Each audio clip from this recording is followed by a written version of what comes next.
When installing conduits in a trench that contains a mix of voltage levels, specifically 120 volts, fiber optics, and 24 volts, maintaining adequate separation is crucial for safety and compliance with electrical codes.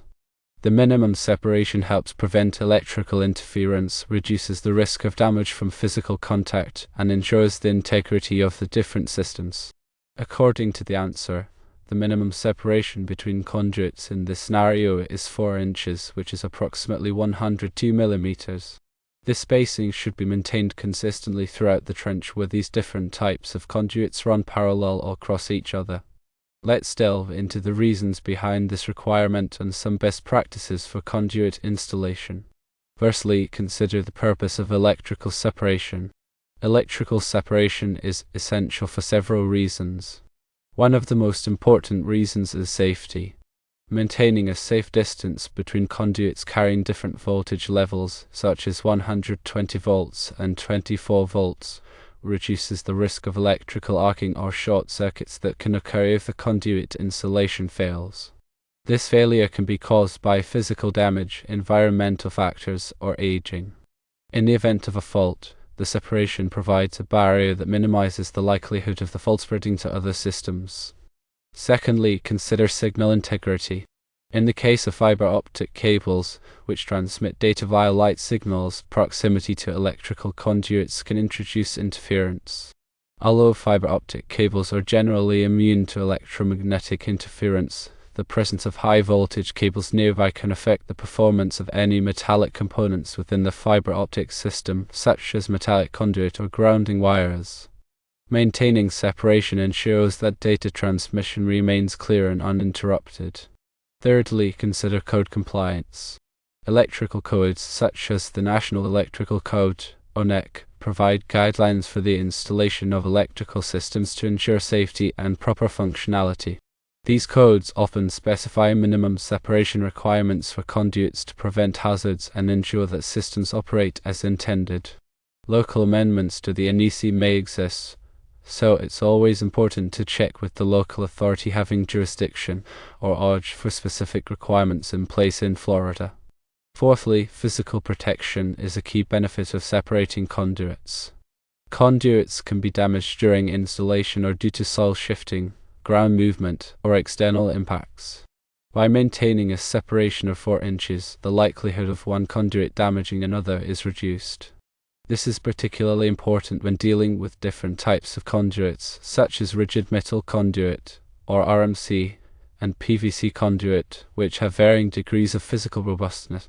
PVC conduit, for example, is more susceptible to damage from sharp objects compared to RMC. When installing conduits, several factors must be taken into account to ensure compliance and long-term reliability. One of these factors is trench preparation. The trench should be excavated to the appropriate depth and width to accommodate all conduits with the required spacing. The bottom of the trench should be free of sharp rocks or debris that could damage the conduits. A layer of sand or fine soil can be used to provide a smooth bedding for the conduits. Secondly, consider conduit material. Selecting the right type of conduit for the application is important. RMC, intermediate metal conduit, or IMC, and electrical metallic tubing, or IMT, are suitable for above ground and underground applications, offering excellent physical protection. PVC conduit is lightweight and corrosion resistant, making it a good choice for direct burial applications. However, it should be installed with care to avoid damage during backfilling. Thirdly, conduit support and spacing. Conduit should be supported and spaced properly throughout the trench. Use conduit spacers or duct banks to maintain the required 4-inch separation. These devices help ensure that the conduits remain in the correct position during backfilling and prevent them from shifting over time. Fourthly, backfilling is another important factor. The backfilling process should be done carefully to avoid damaging the conduits. Use a suitable backfill material, such as sand or fine soil, and compact it in layers to provide support and prevent settling. Avoid using heavy machinery directly over the conduits until they are adequately covered. Fifthly, consider marking and identification. Clearly mark the location of the conduits with underground warning tape to prevent accidental damage during future excavation work. Identify each conduit with labels indicating the voltage level and type of service it carries, such as 120 volts power, 24 volts control, or fiber optics. This helps prevent confusion and ensures that workers are aware of the presence of different systems. Sixthly, grounding and bonding. Ensure that all metallic conduits are properly grounded and bonded to provide a low impedance path for fault currents. This helps protect personnel and equipment from electrical shock and reduces the risk of fire. Follow the requirements outlined in the NEC for grounding and bonding of electrical systems. Seventhly, inspections and documentation are important. After installation, have the conduit system inspected by a qualified electrical inspector to ensure compliance with all applicable codes and regulations. Document the installation with detailed drawings and photographs showing the location of the conduits, the spacing, and any other relevant information. This documentation can be useful for future maintenance and troubleshooting. Let's explore some practical scenarios and examples. Consider a residential application where a homeowner wants to install low-voltage landscape lighting powered by a 24 volts transformer. The 120 volts power for the transformer and the low-voltage wiring for the landscape lighting are run in separate conduits within the same trench. To comply with the separation requirements, the 120 volts conduit and the 24 volts conduit must be spaced at least 4 inches apart. This prevents any potential electrical interference or hazards. In a commercial building, a telecommunications company may install fiber optic cables alongside electrical conduits. The fiber optic cables provide internet and data services to the building, while the electrical conduits supply power to lighting, HVAC systems, and other equipment. The separation between the fiber optic conduit and the electrical conduits is maintained at 4 inches to prevent any electromagnetic interference with the data transmission and to ensure the integrity of both systems. In an industrial plant, various voltage levels may be present, including 480 volts, 277 volts, 120 volts, and 24 volts control circuits. These different voltage levels are run in separate conduits within the same trench. Adhering to the 4-inch separation requirement ensures that the risk of electrical faults and interference is minimized. In addition to the NEC, other standards and guidelines may provide further recommendations for conduit installation.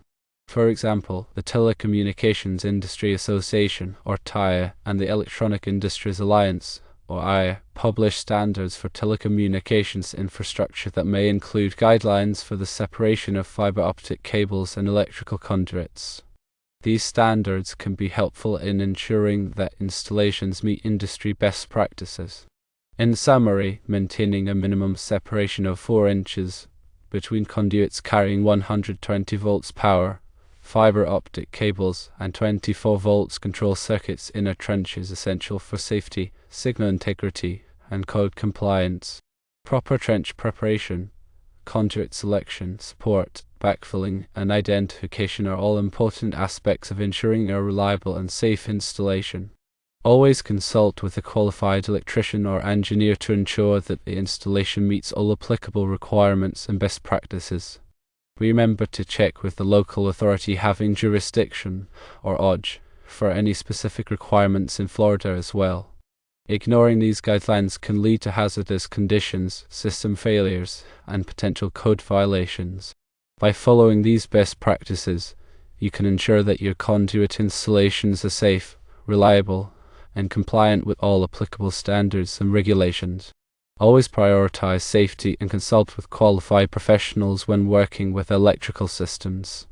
Now let's discuss the importance of grounding and bonding in conduit installations. Grounding and bonding are critical for ensuring electrical safety and preventing electrical shock hazards. Grounding provides a low impedance path for fault currents to flow back to the source, allowing overcurrent protection devices such as circuit breakers or fuses to trip and to energize the circuit. Bonding connects all metallic parts of the electrical system together, creating an equipotential plane that minimizes voltage differences and reduces the risk of electrical shock. When installing conduits in a trench, it is essential to properly ground and bond all metallic conduits, enclosures, and equipment. This includes the metal conduits themselves, as well as any metal boxes, junction boxes, or other enclosures that are connected to the conduits. The grounding and bonding conductors should be sized according to the requirements of the NEC and should be securely connected to the grounding electrode system. In addition to grounding and bonding, it is also important to consider the effects of electromagnetic interference, or EMI, on sensitive electronic equipment. EMI can be caused by nearby electrical conductors, equipment, or other sources and can disrupt the operation of electronic devices. To minimize the effects of EMI, it may be necessary to use shielded conduits or to install filters or other mitigation devices. When installing fiber optic cables, it is particularly important to protect them from EMI, as EMI can interfere with the transmission of light signals and degrade the performance of the fiber optic system. In some cases, it may be necessary to install the fiber optic cables in a separate trench from the electrical conduits to minimize the risk of EMI. Another important consideration is the potential for corrosion of the conduits. Underground conduits are exposed to moisture, chemicals, and other corrosive elements in the soil, which can cause the conduits to rust and deteriorate over time. To prevent corrosion, it is important to select conduits that are made of corrosion-resistant materials, such as PVC or coated steel. It is also important to properly prepare the trench and backfill material to minimize the exposure of the conduits to corrosive elements. In addition to the material of the conduits, the type of soil in the trench can also affect the rate of corrosion. Some soils are more corrosive than others, and it may be necessary to take additional steps to protect the conduits from corrosion in highly corrosive soils. This may include using special coatings or wraps to protect the conduits or installing a cathodic protection system to prevent corrosion. Finally, it is important to regularly inspect the conduit system for signs of damage, corrosion, or other problems. Regular inspections can help identify potential problems early on and allow for timely repairs to prevent more serious damage. Inspections should include visual checks of the conduits, enclosures, and grounding and bonding connections, as well as electrical testing to verify the integrity of the grounding system. By following these best practices for conduit installation, grounding, bonding, and corrosion prevention, you can ensure that your electrical system is safe, reliable, and compliant with all applicable codes and regulations. Remember to always consult with a qualified electrician or engineer when working with electrical systems and to prioritize safety at all times.